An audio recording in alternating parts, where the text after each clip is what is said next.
ये मुरीद हुए, अपने पीर का दामन पकड़े, तो हमको भी मुरीद होना जरूरी है। इतना जरूरी है कि खाने से ज्यादा जरूरी है, क्योंकि जिसका कोई पीर नहीं होगा उसका पीर शैतान होगा। और दीन की तबलीग हमें करनी है, दीन की तबलीग हमें करना जरूरी है, क्योंकि दीन की बातें लोगों तक पहुंचाओ, दीन के बारे में लोगों को समझाओ। उनके लिए ये हर मुसलमान पर, मेरे दोस्त अजीजों, ये हर मुसलमान का आइज है कि एक मुसलमान तक तबलीग करे। अगर वो उसका हक है कि अपने नमाज पढ़ता है तो अपने बेटे, अपने भाई, अपने घर, अपने बिरादर, अपने खानदान, अपने अहबाब के तबलीग करे, होगा उसे जवाब देना पड़ेगा। इसी सिलसिले में मेरे दोस्तों बहुत मशहूर किताब है, बहुत मशहूर वाकया है। मैं आपको बताऊं, हम एक भाई से शर्म करते हैं कि कैसे कहें कि भैया नमाज पढ़ो, लेकिन शर्म करते करते हम और आप अल्लाह से दूर हो जाएंगे। शर्म नहीं करने का, दीन का जो हुक्म है, दीन की दावत लोगों को पहुंचाओ, दो, ये हमारा हक है, आपका हक है। मुनाकिबुल गौसिल आजम ने, किसमें? मुनाकिबुल गौसिल आजम ने, इस किताब का नाम है, मुनाकिबुल गौसिल आजम। उस किताब के अंदर लिखा गया, उस किताब के अंदर आज भी मौजूद है, मेरे पास किताब मौजूद है, कि उसमें लिखा गया कि सरकार हुजूर गौसे आजम रज़ियल्लाहु ताला अन्हु तबलीग के लिए आप निकलते हैं, बगदाद शरीफ के कुछ आपके साथ मुरीदीन भी निकलते हैं। कहा?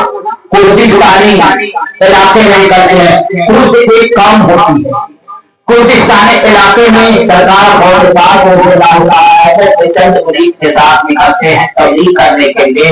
हज़रात सफर करते हुए कुर्दिस्तान के इलाके में आप पहुंचते हैं। जब कुर्दिस्तान के इलाके में आप पहुंचते हैं ना, तो एक हंगामा हो गया, क्योंकि वो इलाका ईसाइयों का था। वो लाखों लाख ईसाइयों पर मुश्तमिल इलाका था, कुर्दिस्तान कहा जाता है।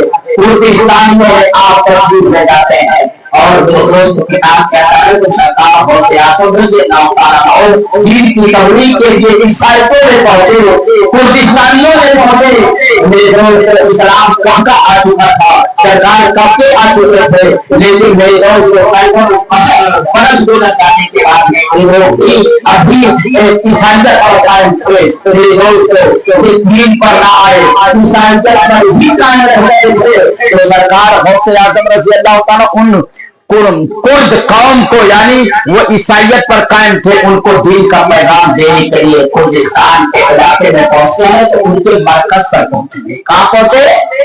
सरकार गौसे पाक उन ईसाइयों के मरकज पर पहुंचे, उनके बड़े बड़े सरदारों को और बड़े बड़े लोगों को आपके दीन की दावत, मैं आपके दीन की दावत दे रहा हूँ, एक रब की बंदगी करो और मुस्तफा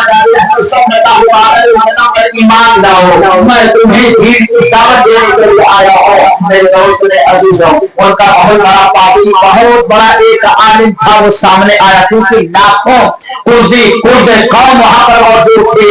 जब इस बात को सुनते हैं कि अब्दुल कादिर जिलानी गौसे आज़म की इलाके में तबलीग के लिए आए हैं, तो लाखों कौमी कुर्द वहां पर हाजिर होती है। उनके बहुत बड़े आलिम थे, बड़े चिंतक आलिम थे, और वो आलिम कुछ देर इराक में अबू बर्मा के सोहबत में रह चुका था, कुछ दिन मिस्र के सरजमीन पर रह चुका था। वो भी हाजिर आया, और जब हाजिर आया तो आपने दीन की दावत उन लोगों को, ईसाइयों को दिया ना, तो ईसाइयों का बहुत बड़ा आलिम आगे बढ़ा, और आगे बढ़कर कहता है एक अब्दुल कादिर आप फरमाते हैं, हाँ। उसने कहा कि आप दीन की दावत देने के लिए आए हो कि हम एक अल्लाह की इबादत करें और मुस्तफा मोहम्मद सल्लल्लाहु अलैहि वसल्लम का कलमा पढ़ने। लेकिन सुनो कुरान पाक में कहता है, कुरान पाक में 6060 आयतें करीमा है, उनमें एक भी आयत करीमा से साबित नहीं है कि तुम्हारे नबी मुर्दों को जिंदा किया। क्या किया हो? तुम्हारे नबी मुर्दों को जिंदा किया हो। 114 सूरह है, उन सूरों से कहीं साबित नहीं है कि तुम्हारे नबी मोहम्मद अरबी ने मुर्दे को जिंदा किया है। लेकिन उसी कुरान में मेरे नबी हज़रत ईसा अलैहिस्सलाम की शान को बयान किया है, मेरे नबी की शान को बयान किया है। ईसाइयों का आलिम कह रहा है कि तुम्हारे कुरान में 114 सूरह में कहीं भी ऐसा नहीं है कि तुम्हारे नबी ने मुर्दे को जिंदा किया है, लेकिन हमारे नबी की शान जो ईसा अलैहिस्सलाम की शान को कुरान बयान करता है।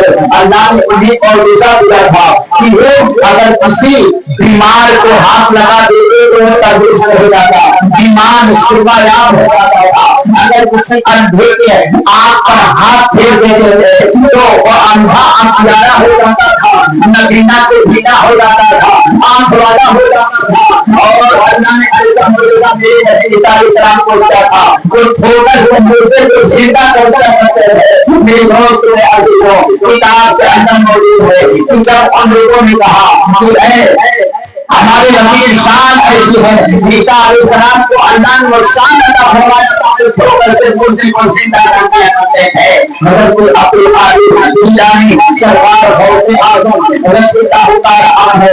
जब इस बात को बोलते हैं, जब उनका वो बड़ा आलिम ने कह दिया है, इरशाद फरमाते हैं, इस आलिम को कहते हैं इसमें मेरे नबी के बारे में बयान कर रहा है, मेरे नबी की बात करता है। सुन मेरे भैया, ईसा अलैहिस्सलाम कौन थे? तो उसने ईसाई ने कहा वो नबी थे। अल्लाह अकबर, आप इरशाद फरमाते हैं आदम अलैहिस्सलाम कौन थे? उसने कहा नबी थे। कहा ईसा अलैहिस्सलाम कौन थे? कहा नबी थे। कहा यहूदा अलैहिस्सलाम कौन थे? कहा नबी थे। कहा जकरिया अलैहिस्सलाम कौन थे? कहा नबी थे। कहा इसहाक अलैहिस्सलाम कौन थे? कहा नबी थे। याकूब अलैहिस्सलाम कौन थे? कहा नबी थे। यूसुफ अलैहिस्सलाम कौन थे? कहा नबी थे। यूसुफ अलैहिस्सलाम कौन थे? कहा नबी थे। इब्राहीम अलैहिस्सलाम कौन थे? कहा नबी थे। इस्माइल अलैहिस्सलाम कौन थे? कहा नबी थे। इसहाक अलैहिस्सलाम कौन थे? कहा नबी थे। और कहा ईसा अलैहिस्सलाम कौन थे? कहा नबी थे। आप इरशाद फरमाते हैं कि ईसा अलैहिस्सलाम नबी थे, उनको अल्लाह ने शान अता फरमाई कि वो मुर्दों को जिंदा करते थे। अल्लाह ने ईसा को मौजूदा देकर भेजा और मेरे नबी को अल्लाह ने सर से पांव तक मौजूदा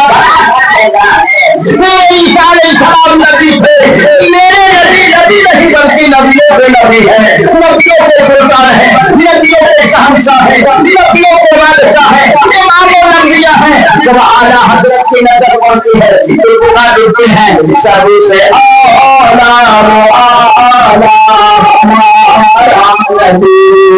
चलते सबसे आला हमारा नबी। अल्लाह कबूल फरमाए। सबसे आला हमारा नबी। आप लोग भी कह लीजिए सबसे आला वो आला हमारा नबी। सबसे आला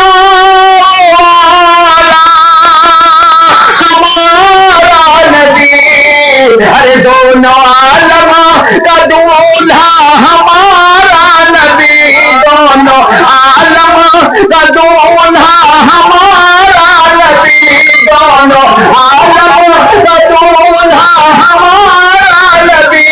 और क्या फरमाते हैं? सब चमक वाले उजलों में चमका दिए, सब चमक वाले उजलों में चमका दिए, सब चमक वाले उजलों में चमका दिए, अंदर शीशों में चमका हमारा नबी, अंदर शीशों में चमका हमारा नबी।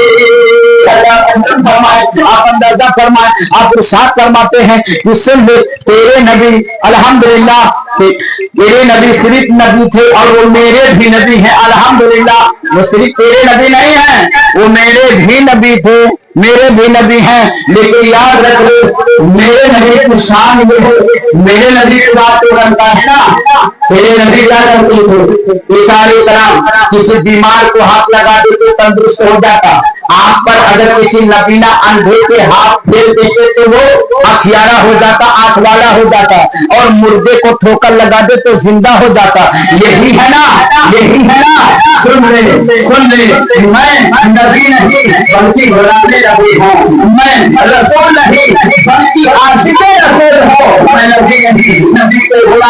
غلاموں کے غلاموں کا قدموں کا ایک دھول ہو مسافر رسول ہو نبی کا بیٹا ہو نبی کا اولاد ہو سن لے ہمیں کون بتا کہ تو مردے کو زندہ کرنا ہے کب مردے کو زندہ کرنا ہے مردے کو زندہ کرنا ہے کون اللہ بتاؤ.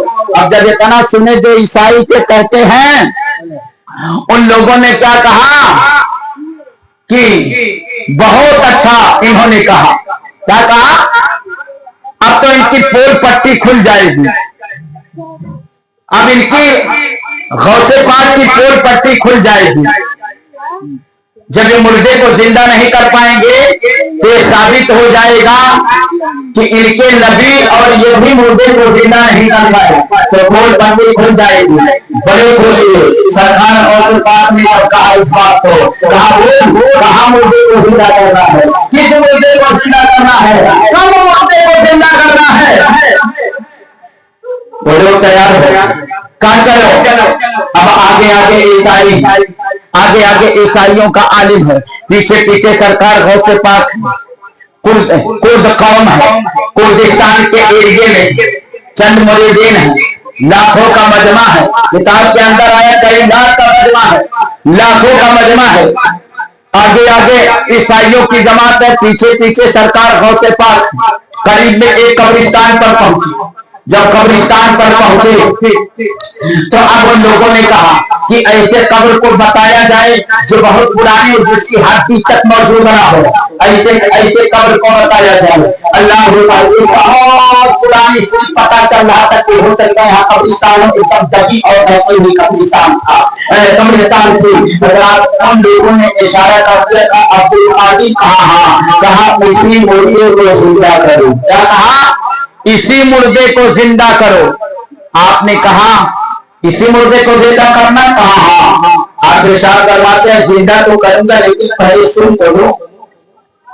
تو میرے نبی کو چیلنج کر رہے تھے پہلے سن تو لو یہ جو مردہ اس قبرستان کے اندر لیتا ہے وہ حضرت دانیال علیہ السلام کے زمانے کا حضرت دانیال ایک نبی تھے یعنی ہزاروں سال پہلے کا ہے عیسیٰ علیہ السلام موسیٰ علیہ السلام کے پہلے کا یعنی دانیال علیہ السلام ایک نبی تھے کون آپ فرماتے ہیں کہ دانیال علیہ السلام کے زمانے کا یہ شخص ہے اور سنو یہ دنیا میں گاتا اور بجاتا تھا یہ گویا اور بجیا ہے اس کا خاندان یہ ہے اس کے باپ کا نام یہ تھا اس کے بعد کا نام یہ تھا جتنے عیسائی تھے سب ہکا بکا دنگ ہو گئے عبد القادر غوث اعظم بھی کیا بیان کرتے ہیں اب ارشاد فرماتے ہیں سنو تمہارے نبی کیا کر مردے کو زندہ کرتے تھے ان لوگوں نے نہیں کو زندہ کرتے تھے سرکار غوث اعظم میں زندہ ان کو قبر کے قریب پہنچتے ہیں تعریف بتاتی ہے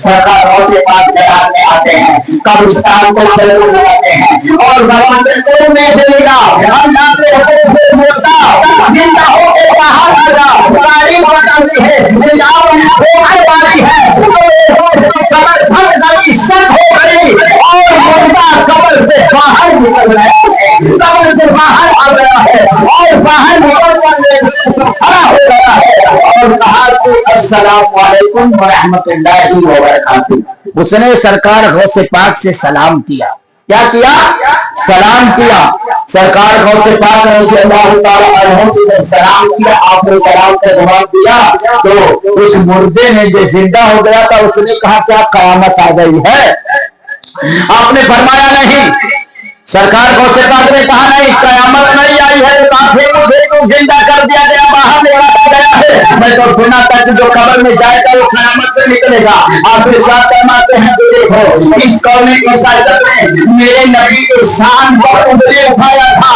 یہ میں اپنے نبی کی شان کو بتانے کے لیے جن کا باہر نکالا ہو تاکہ یہ جان لے کہ جب غلام بنتا ہے جب ان کو دیکھتے کہ یہ شان ہے تو انبیاء کے شان کرنا کرتا ہے شان مستقبلہ ہے جب ان کے گدا بھر ہوتے ہیں شاہان زمانہ کی جھولی جب ان کے گلا بھر دیتے ہیں شاہان زمانے کی جھولے، جب ان کے گلا بھر دیتے ہیں شاہان زمانہ کی جھولے، جب ان کے گلا بھر دیتے ہیں شاہان زمانہ کی جھولے، محتاج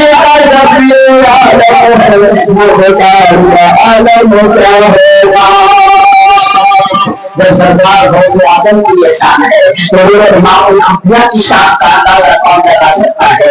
آپ اس شان فرماتے ہیں، اس مردے سے کہتے ہیں کہ بتا تو کس دور کا مردہ ہے، تو اپنے زبان سے بتا، تو اس نے کہا کہ اے عبد القادر غوث اعظم رضی اللہ تعالیٰ میں حضرت دانیال علیہ السلام کے دور کا ہوں۔ حضرت دانیال علیہ السلام نبی تھے، عیسیٰ علیہ السلام، موسیٰ علیہ السلام، ان کے دور سے میں پہلے ہزاروں سال پہلے میں، لیکن آپ کا احسان ہے کہ میں دانیال علیہ السلام کا زمانہ پیدا کی سرائی کا شخص ہوں۔ آپ کا احسان ہے کہ آپ نے محمد عربی کا زمانہ دکھا دیا ہے اور موقع دے دیا ہے کہ محمد عربی کا کلمہ پڑھوں۔ اللہ تعالی گواہ ہے کہ جب اتنے ماجرا، اتنا منظر وہ ڈاکو عیسائی دیکھتے ہیں، ان کا پادری، ان کا عالم دیکھتا ہے نا، وہ حیران ہو گیا اور کہا اے عبد القادر، اب تو یہ قبرستان کے اندر جا نہیں رہا ہے، اب تو وہی کھڑا ہے، یہ قبرستان کے اندر نہیں جا رہا ہے۔ آپ ارشاد فرماتے ہیں اس طرح یہ جس کے حکم سے قبر سے باہر آیا ہے اسی کے حکم سے قبر کے اندر بھی داخل ہوگا، قبر کے اندر جائے گا۔ آپ ارشاد فرماتے ہیں کہ اے شخص، آپ کو قبر کے اندر چلا گا، اب تو اسی میں کچھ رہنا ہے، اب قیامت کے دن کو اٹھایا جائے گا، پر مجھے اپنے نبی کی شان کو دکھانا تھا، یہ دور کو قبر کے اندر داخل ہوا، قبر برابر ہو گئی۔ سرکار غوث اعظم رضی اللہ تعالیٰ عنہ نے ان عیسائیوں کے طرف نظر اٹھائی ہے اور روحانی بلال نے کہا اے عیسائیوں، میں دین کی دعوت دیتا ہوں، اس دین کی دعوت دیتا ہوں جو دین حق ہے، میں اس حدیث کی دعوت دیتا ہوں، واقعی میں میرا خدا دیتا ہے، میں رسول کی دعوت دیتا ہوں، میرا رسول دیتا ہے کہ سچے دین میں داخل ہو جاؤ اور غلامی کا پردہ اپنے گلے میں ڈال لو۔ آپ کا اعلان کرنا تھا، تاریخ بن جاتی ہے، اس سب سے بڑا عیسائیوں کا عالم تھا، آگے استعمال ہو گئی، سارے بنارے اور شروع کر دیا اور جب رہنا سرکار غوث اعظم نے قدموں کو پکڑ لیا ہے اور زمانے کے بعد کے کہا سرکار اب ہمیں کسی دلیل کی ضرورت نہیں ہے، اب ہمیں کسی نعرے کی ضرورت نہیں ہے، ہم سمجھ گئے کہ بیٹا ایسا ہے، باپ ایسا ہوگا، غلام ایسا ہے، قرآن بتا دیا ہے کہ وہ بلا دے تو ماتا باہر آ جائے تو رسول اکرم کی شان کا اندازہ کون کر سکتا ہے؟ اے اپنے ہاتھ کو بڑھاؤ اور ہمیں اپنے غلامی رضا کرو۔ تاریخ بتاتی ہے کہ آپ نے لاکھوں لاکھ عیسائیوں کو کلمہ اسی وقت پڑھایا، لاکھ عیسائیوں کو آپ نے کلمہ